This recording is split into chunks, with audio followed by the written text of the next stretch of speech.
Hi குட்டீஸ், எல்லாருக்கும் சரிதா அத்தையின் அன்பு வணக்கம். ரொம்ப நாள் ஆச்சு கதை சொல்லி, அதனால இன்றைக்கி உங்களுக்கு ஒரு அழகான கதை கொண்டு வந்திருக்கேன். இந்த கதை நிறைய பேர் கேட்டிருக்கலாம், எல்லாருக்கும் ரொம்ப பிடிச்சமான ஒரு கதை. இந்த கதையை உங்ககிட்ட சொல்லணும் அப்படின்னு சொல்லி ரொம்ப நாளாக நினச்சிட்டு இருந்தேன். இன்றைக்கி தான் இந்த கதையை சொல்கிறதுக்கான ஒரு வாய்ப்பு கிடச்சிருக்கு. சரி வாங்க, இப்போ நம்ம கதைக்குள்ளே போகலாம். ரொம்ப வருஷத்துக்கு முன்னாடி ஒரு ஊரில் ஒரு அப்பா அம்மா வாழ்ந்துட்டு வந்தாங்க. அந்த அப்பா அம்மாவுக்கு ரொம்ப அழகான ஒரு குழந்தை, பெண் குழந்தை பிறந்தது. அதை ரொம்ப பாசத்தோடு வளர்த்துட்டு இருந்தாங்க. கொஞ்சம் அவங்க குழந்தை வளர்ந்த ஆரம்பித்ததுக்கப்புறம் அந்த குழந்தையோட அம்மா நோய் வந்து இறந்து போகிறாங்க. இறந்து போனதுக்கப்புறம் குழந்தையில் அவள் கொஞ்சம் வளர்ந்துட்டா, ஒரு 10 வயசு 12 வயசுக்கு மேலே ஆயிடுச்சு, வளர்ந்துட்டான். அப்படி வளர்ந்ததுக்கப்புறம் அவங்க அம்மா உடம்பு சரியில்லாமல் இறந்து போகிறாங்க. அவங்க அப்பா அவளை வளர்த்துறதுக்கு ரொம்ப கஷ்டப்படுறாங்க. அப்போ சரி இன்னொரு கல்யாணம் பண்ணிக்கலாம் அப்படின்னு சொல்லிட்டு அவர் இன்னொரு கல்யாணம் பண்ணிக்கிறாங்க.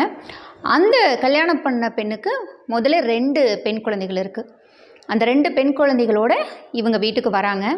வந்த புதுசுலெல்லாம் ரொம்ப நல்லா தான் பார்த்துக்குறாங்க அந்த குட்டி பாப்பாவை, அழகான பாப்பாவை. அந்த பாப்பாவோட பேர் என்ன தெரியுமா? சிண்ட்ரெல்லாவை ரொம்ப நல்லா பார்த்துக்குறாங்க. கொஞ்சம் நாள் ஆக சிண்ட்ரெல்லாவை கொடுமைப்படுத்த ஆரம்பிக்கிறாங்க. அவங்க அப்பா வியாபார விஷயமாக வெளியில் போகிறப்பெல்லாம் அவங்கள கொடுமைப்படுத்த ஆரம்பிக்கிறாங்க. எந்த மாதிரியான கொடுமை அப்படின்னு பார்த்தா, அவங்களுக்கு வந்து ஒரு நல்ல ரூம் எல்லாம் கொடுக்கறது கிடையாது. ஒரு வேஸ்ட்லாம் போட்டு வச்சுருப்பாங்க இல்லையா, நம்மளோட வீட்டில் வேஸ்ட்டு ஜாமான்லாம் போட்டு வச்சுருப்பாங்க இல்லையா, பழைய ஜாமான்லாம், அந்த இடத்துல வந்து அவங்களுக்கு பெட்டு கொடுத்துருக்குறாங்க. அதுக்கப்புறம் காலையில் எழுந்த உடனேயும் அவங்களோட பொண்ணுங்க 2 பேரும் வேலையே செய்ய மாட்டாங்க. அந்த சித்தியோட பொண்ணுங்க வந்தாங்க இல்லையா, அந்த சித்தியோட பொண்ணுங்க வேலையே செய்ய மாட்டாங்க. ஆனால் இவங்க சிண்ட்ரெல்லா தான் அத்தனை வேலையும் செய்யணும். எந்த வேலையுமே வந்து செய்யாட்டியும் பரவாயில்ல, சிண்ட்ரெல்லாவுக்கு வேலை மேலே வேலையாக கொடுத்துட்டே இருப்பாங்க. இருந்தாலும் சிண்ட்ரெல்லா அதையெல்லாம் மனசில் வச்சுக்காமல் வேலை செஞ்சுக்கிட்டே இருப்பான். ஆனால் அவளுக்கு ரொம்ப சந்தோஷமான விஷயம் என்ன அப்படின்னா, அங்கே இருக்கிற சின்ன பறவைகளையும் சின்ன எலி மாதிரியான விலங்குகளையும் அவள் ரொம்ப நேசிப்பா. எலி, பூனை, நாய்க்குட்டி, இந்த மாதிரி எல்லா விலங்குகளும் அவளுக்கு ரொம்ப ஃப்ரெண்டு. பறவையும் ரொம்ப ஃப்ரெண்டாக இருக்கும். டெய்லி காலையில் அந்த பறவைகளோட சத்தத்தை கேட்டு தான் அவள் எந்திரிப்பான். மற்ற பறவைகள், அந்த பறவைகள், விலங்குகள் எல்லாமே அவளோட நல்லா ஜாலியாக விளையாடும். அதுகளோடு பேசிக்கிட்டே இருப்பாள் எப்போவுமே. இந்த மாதிரி இருக்கும்போது ஒரு நாள் ஒரு அறிவிப்பு வருது அந்த ஊரில். என்ன அறிவிப்புனா, டும் டும் டும் டும் டும் டும் டும் டும் டும் டும் டும். இதனால் ஊர் மக்களுக்கு தெரிவிக்கிறது என்னன்னா, டும் டும் டும் டும் டும் டும் டும், நம்ம ராஜாவோட பையன் இளவரசனுக்கு டும் டும் டும் டும் டும் ஒரு அழகான பெண்ணை பார்க்க போகிறாங்க. டும் டும் டும் டும் டும். இந்த ஊரில் இருக்கிற யார் வேணாலும் அந்த பெண்ணாக இருக்கலாம். டும் டும் டும் டும் டும். உங்களுக்கான ஒரு நல்ல வாய்ப்பு. டும் டும் டும் டும் டும். இதுக்கு நீங்கள் என்ன செய்யணும்னா, டும் டும் டும் டும் டும், நாளைக்கு நடக்க போகிற விருந்தில் டும் டும் டும் டும் டும் உங்களுடைய பெண்களை கூட்டிகிட்டு வந்து கலந்துக்கலாம். டும் டும் டும் டும் டும் டும் டும் டும் டும் டும் டும். அதில் யாரை ராஜாவோட பையன் இளவரசருக்கு பிடிச்சிருக்கோ, டும் டும் டும் டும் டும், அவங்கள இளவரசர் கல்யாணம் பண்ணிக்குவார். டும் டும் டும் டும் டும் டும் டும் டும் டும். மறக்காமல் எல்லாரும் கலந்துக்குங்க. டும் டும் டும் டும் டும் டும் டும் அப்படின்னு சொல்லி பறையடிச்சு சொல்லிட்டு போயிட்டாங்க எல்லாருக்கும், ஊர் மக்கள் எல்லாருக்கும். ஊரில் 2 நாளாக இதே பேச்சு. என் பொண்ணு தான் கண்டிப்பாக இளவரசியாக போகிறா, இளவரசரை கல்யாணம் பண்ணிக்க போகிறான்னு ஒவ்வொருத்தரும் கற்பனை பண்ண ஆரம்பித்தாங்க. தன்னோட பெண்ணை அழகுபடுத்த ஆரம்பித்தாங்க. அடுத்த நாள் சாயந்தரம் வந்துருச்சு. அடுத்த நாள் சாயந்தரத்துக்காக எல்லாரும் எதிர்பார்த்துட்டு இருக்கிறாங்க. எல்லாரும் புதுசாக ட்ரெஸ்ஸு வாங்குறாங்க, புதுசாக ஷூஸ் வாங்குறாங்க, புதுசாக முடிக்கெல்லாம் போடுறதுக்கு பூ, அது இதுன்னு என்னென்னமோ எல்லாம் வாங்குறாங்க. மேக்கப் போடுறதுக்கெல்லாம் வாங்குறாங்க. வாங்கிட்டு ரொம்ப அழகாக தங்களோட பெண்களை அலங்கரிக்க ஆரம்பித்தாங்க. அதே மாதிரி சிண்ட்ரெல்லாவோட சித்தியும் தன்னோட 2 பெண்களையும் அலங்கரிக்க ஆரம்பித்தாங்க. அந்த சாயந்தர நேரமே அலங்காரம் ஆரம்பமாயிருச்சு. அந்த அலங்காரம் பண்ணுறது யார் அப்படின்னா, சிண்ட்ரெல்லா தான். இவங்க 2 பேர்த்துக்கும் அந்த அலங்காரத்தை பண்ணி விடுறாங்க. அந்த அலங்காரம் பண்ணுறதுக்கு சிண்ட்ரெல்லா அவ்வளோ ஹெல்ப் பண்ணுறாங்க. சரி முடிஞ்சது, நீ கிளம்பு, நான் கூட்டிகிட்டு போகிறேன், பத்திரமா வீட்டை பார்த்துக்கோ, நாங்கள் வர வரைக்கும் வீட்டிலேருந்து வெளியே வரக்கூடாது, புரிஞ்சுதா அப்படின்னு சொல்லிட்டு போகிறாங்க. சிண்ட்ரெல்லா ரொம்ப சோகமாக சரி அப்படின்னு சொல்லிட்டு உள்ளே போயிடுறாங்க, கதவை தாள் வச்சுட்டு. இவங்க தன்னோட 2 பொண்ணையும் கூட்டிகிட்டு சிண்ட்ரெல்லாவோட சித்தி அங்கே பார்ட்டிக்கு கிளம்பி போயிடறாங்க. அங்கே விருந்து நடக்குது, விருந்து ஆரம்பமாயிருச்சு. விருந்தில் வந்து அந்த இளவரசர் ஒவ்வொரு பெண்ணையாக பார்க்குறாரு. அந்த நேரம் இங்கே என்ன நடக்குது சிண்ட்ரெல்லா வீட்டில் அப்படின்னு பார்த்தா, சிண்ட்ரெல்லா ரொம்ப சோகத்தோடு தன்னோட அறையில் உட்காந்துட்டு இருக்கிறான்.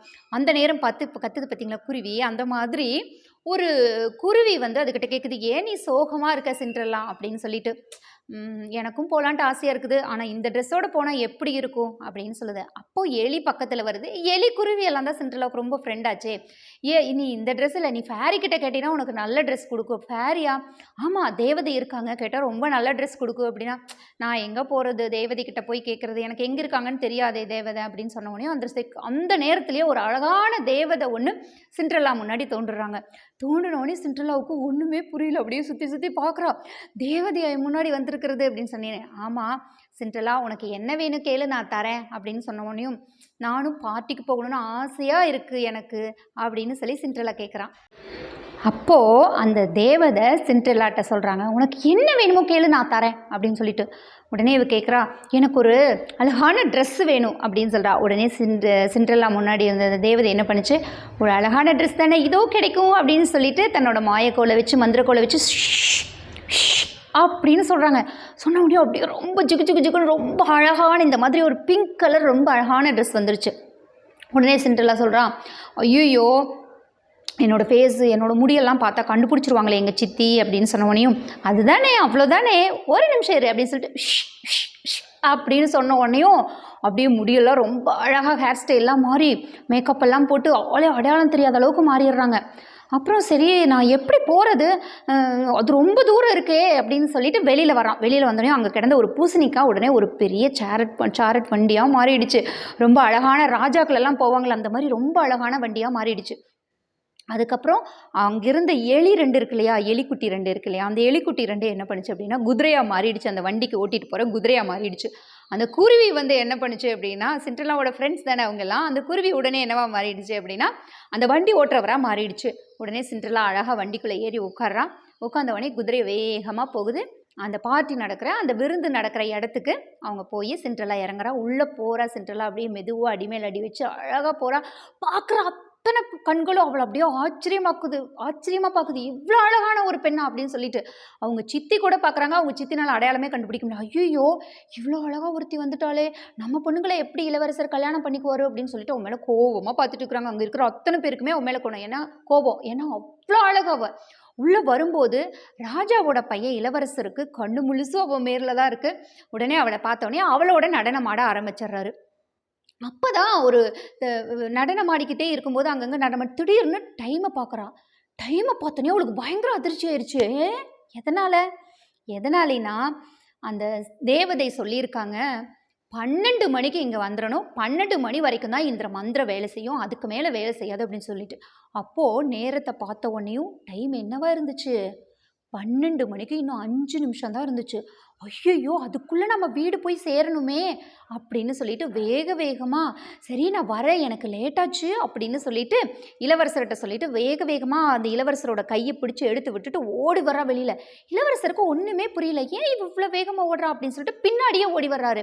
ஓடி வந்த உடனேயும் இவ வண்டி முன்னாடி நிற்குது. இவ ஏறி போகும்போது அந்த அவசரத்தில் ஷூ கழண்டு விழுந்துருது. அந்த ஷூவை எடுக்க போகலான்னு திரும்புகிறா. இளவரசர் அங்கேருந்து வராரு. ஐயோ லேட் ஆகிடும் அப்படின்னு சொல்லிட்டு அந்த ஒரு ஷூவை விட்டுட்டே இவன் வண்டி ஏறி போயிடுறா. கரெக்டாக வீடு போய் சேர்ந்த உடனே 12 மணி ஆயிடுது. அவளோட பழைய உறவு வந்துடுது. அவள் வீட்டுக்குள்ளே போயிடுறான். பழையபடி போய் வீட்டுக்குள்ளே உட்காந்துக்கிறான்.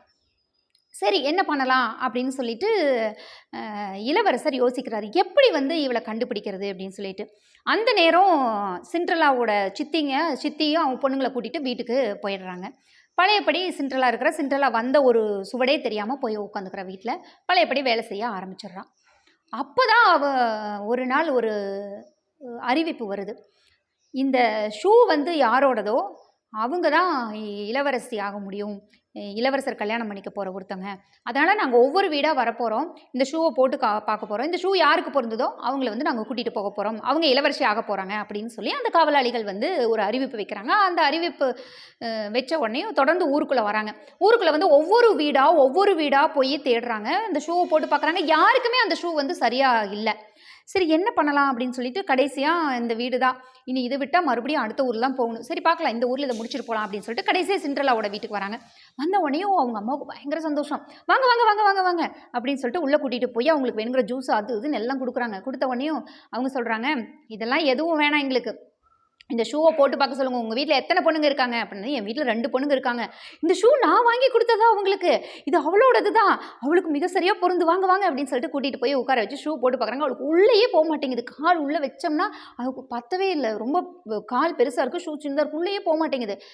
உடனே வந்து காவலாளிகள் சொல்கிறாங்க, யாரை ஏமாற்ற பார்க்குறீங்க அப்படின்னு சொல்லிட்டு. இல்லை இல்லை, எங்கள் ஷூ இந்த மாதிரி தான் இருந்துச்சு அப்படின்னு சொன்னோடனே, சரி சரி நாங்கள் கிளம்புறோம், ஆமாம் அந்த அறையை ஏன் பூட்டி வச்சுருக்கீங்க அப்படின்னு சொல்லிட்டு மேலே ஒரு அறை இருக்கிறத பார்த்து கேட்குறாங்க. அதுவா, அது பழைய ஜாமான்லாம் போட்டு வச்சுருக்கோம் அப்படின்னு சொன்னோடனே, ஓ இங்கே உங்கள் 2 பொண்ணுங்க தானா, வேறு யாரும் பொண்ணுகள் இல்லையா அப்படின்னு சொல்லி கேட்குறாங்க. வேறு எந்த பெண்ணுமே இல்லையே அப்படின்னு சொல்லி அவங்க அம்மா சொல்கிறாங்க. சொன்ன உடனே, இல்லை இல்லை அந்த அறையை எதுக்கும் நாங்கள் செக் பண்ணிக்கிறோம் அப்படின்னது. நான் சொன்னால் நம்ப மாட்டிங்களா, அந்த அறையில் உண்மையாலுமே இல்லைங்க அப்படின்னு சொல்கிறான். எதுக்கு நாங்கள் செக் பண்ணிக்கிறோம், ராஜாவுடைய உத்தரவு ஒவ்வொரு வீட்டில் இருக்கிற எல்லா பெண்களையும் செக் பண்ணிட்டு வரணும்னு, அதனால் அந்த அறையை திறந்து விடுங்க அப்படின்னு. அந்த அறையோட சாவி எங்கிட்ட இல்லையே. என்னம்மா நீ இப்படி சொல்கிற, பொய் சொல்லாதாம்மா அப்படின்னு சொன்னோடனே, நிஜமாலுமே எங்கிட்ட இல்லைங்க, அது ரொம்ப வருஷமாக பூட்டி கிடக்குது அப்படின்னு சொன்னோடனே காவலாளிகள் அவங்களே போய் உடனே உடைக்கிறாங்க. உடைச்சு பார்த்தா உள்ள சிண்ட்ரெல்லா தன்னோட பறவைகளோடையும் ஃப்ரெண்ட்ஸான பறவைகளோடையும் எலிகளோடையும் பேசிட்டு உட்காந்துட்டு இருக்கா. அப்போ சிண்ட்ரெல்லா பக்கத்தில் போய் அவளோட காலை நீட்ட சொல்லி அந்த ஷூவை வச்சு உள்ளே போக வைக்க சொல்கிறாங்க. அந்த காலை அழகாக உள்ளே போய் அந்த ஷூவுக்கு அழகாக பொருந்திடுது. அட இந்த பொண்ணு தான் ராஜா வந்து இளவரசர் வந்து கல்யாணம் பண்ணிக்க போகிற பொண்ணு அப்படின்னு சொல்லிட்டு கூட்டிகிட்டு வராங்க. கூப்பிட்டு வந்தோடனையும் அந்த சித்திக்கு பார்த்தோன்னே செம்ம கோவம் ஆயிடுச்சு. எதுக்கு இவளை கூட்டிகிட்டு வரீங்க அப்படின்னு சொன்னோன்னே, இவளுக்கு தான் சரியாக இருந்தது, இவங்களுக்கு தான் அந்த ஷூ சரியாக இருந்தது அப்படின்னு சொல்லி காவலாளிங்க சொல்கிறாங்க. என்னது, இவளுக்கு சரியாக இருந்துச்சா, இருக்கவே இருக்காது அப்படின்னு சொல்லி அவங்க சித்தி சொல்கிறாங்க. இதுக்கு மேலே ஏதாவது பேசுனீங்கன்னா நான் உங்களை ராஜா முன்னாடி கூட்டிகிட்டு போய் நிறுத்த வேண்டி வரும், தள்ளிக்கோங்க அப்படின்னு சொல்லி காவலாளிங்க சொல்லிட்டு சிண்ட்ரெல்லாவை அரண்மனைக்கு கூட்டிகிட்டு போகிறாங்க. அரண்மனைக்கு போன உடனேயும் ராஜாவோட பையன் இளவரசர் அவளை பார்த்த உடனே ரொம்ப சந்தோஷமாக, நம்ம தான் இவங்க தான் அவங்க அப்படின்னு சொல்லி ரொம்ப சந்தோஷமாக கண்டுபிடிச்சிடறாங்க. கண்டுபிடிச்சிட்டு ரொம்ப கோலாகலமாக கல்யாண ஏற்பாடெல்லாம் நடக்குது. ரொம்ப ரொம்ப பெரிய பிரம்மாண்டமான ஒரு கல்யாணம் நடக்குது சிண்ட்ரெல்லாவுக்கு. சிண்ட்ரெல்லா இளவரசரை கல்யாணம் பண்ணிக்கிறாங்க. அதோட இந்த கதை முடிஞ்சு போயிடுது. ரொம்ப அழகான ஒரு சிண்ட்ரெல்லா கதை. இந்த மாதிரி நிறையா சர்வதேச கதைகள் இருக்குது. அதிலெல்லாம் நான் இனிமேல் வந்து நம்மளோட நாட்டுப்புற கதைகள்லேருந்து சர்வதேச கதைகள்லேருந்து எல்லா கதைகளும் உங்களுக்காக நான் தொடர்ந்து கொண்டு வந்து கொடுக்க போகிறேன். தொடர்ந்து இந்த சரிதா அத்தையோட கதையை கேளுங்க. இது வரைக்கும் நீங்கள் இந்த சேனலை சப்ஸ்கிரைப் பண்ணலைன்னா சப்ஸ்கிரைப் பண்ணுங்கள். நான் தொடர்ந்து நிறைய கதைகள் போட போகிறேன். உங்களுக்காக இன்னும் நிறைய கதைகளோட சரிதாத்தா வரப்போகிறேன். தொடர்ந்து கதைகளோடையே இணைஞ்சிருப்போம். இதுவரைக்கும் என்னோடய கதைகளை கேட்டுட்டு இருக்கிற அத்தனை குழந்தைகளுக்கும் என்னுடைய மனமார்ந்த நன்றி. மீண்டும் நிறைய கதைகளோடு வரேன், பாடல்களோடு வரேன், கதை பாடல்களோடு வரப்போகிறேன். அது வரைக்கும் பாய்.